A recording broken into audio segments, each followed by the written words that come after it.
saudara-saudari, selamat pagi. Mari kita bersiap diri untuk menghadiri renungan pagi ini.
Bacaan ayat Alkitab pagi ini adalah 2 Tawarik bab 33 ayat 9 hingga 17. Mari kita sama-sama baca. Raja Manasye menyebabkan penduduk Yahuda lebih berdosa daripada bangsa-bangsa yang telah diusir oleh Tuhan dari negeri itu ketika umatnya memasuki negeri itu.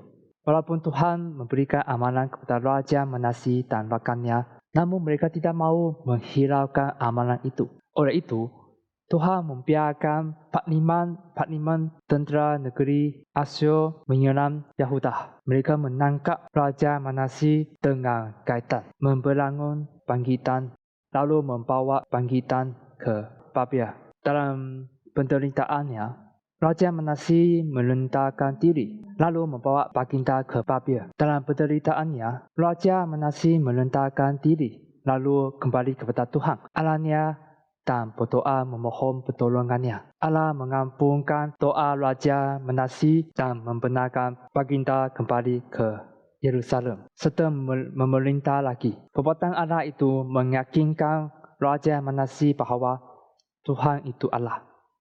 Selepas itu, Raja Manasye meninggikan tembok luar di sebelah timur kotak Tau, bermula dari lembah tengkak mata air Jihor, lalu terus ke utara sehingga pintu gempa ikan dan kawasan dalam kota yang dinama Of.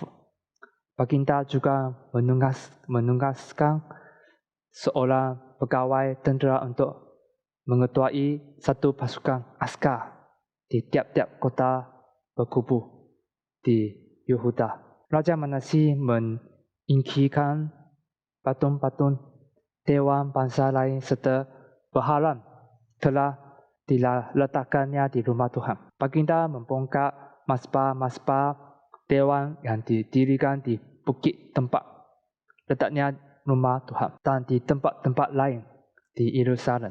Baginda membawa semua benda itu ke luar kota, lalu membuang semuanya. Raja Manasye membaiki masbah tempat beribadat kepada Tuhan, lalu mempersembahkan korban untuk memohon berkat Tuhan dan korban kesyukuran di situ. Baginda memerintah semua penduduk Yahuda supaya beribadat kepada Tuhan Allah Israel.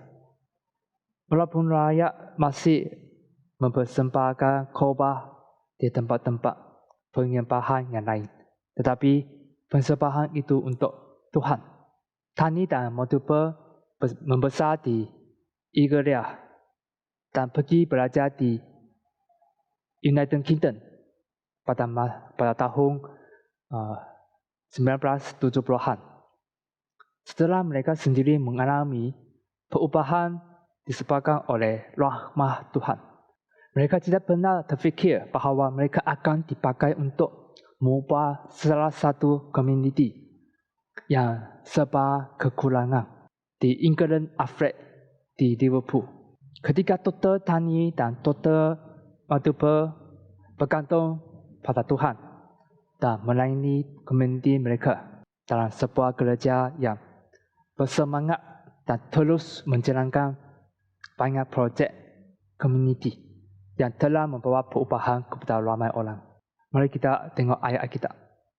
Pada mulanya, Manasih dia mengubah komunitinya kepada kejahatan dan kemudian kepada kebaikan.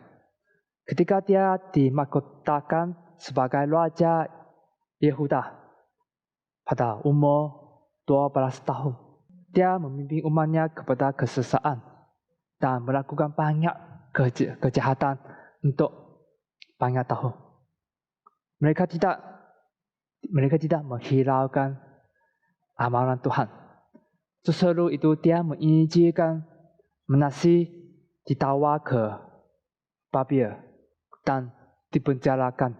Semasa penderitaannya, raja itu berseru kepada Tuhan sambil merendahkan diri. Lalu Tuhan betul-betul mendengar dia dan memulihkan kerajaannya. Raja yang telah mengalami perubahan ini membina semula tembok kota dan memusnahkan dewan-dewan bangsa lain. Raja Manasih membaiki macam-macam tempat dan beribadat kepada Tuhan. Lalu, dia juga memerintah semua penduduk Yahuda supaya beribadat kepada Tuhan juga, Allah Israel. Ketika umatnya melihat perubahan yang berlaku ke atas Manasih secara menyeluruh, maka mereka juga turut berubah. Sekarang, kita juga sama. Apabila kita mencari Tuhan, kita berseru kepada Tuhan, merendahkan diri, berdoa terhadap Tuhan. Tuhan juga akan mengubah kita dan mengubah komuniti melalui kita. Sekarang, mari kita mengambil sedikit masa untuk berfikir persoalan ini. Adakah anda juga tidak menghiraukan firman Tuhan? Adakah anda berseru kepada Tuhan sambil merendahkan diri?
Mari kita bersatu dalam doa.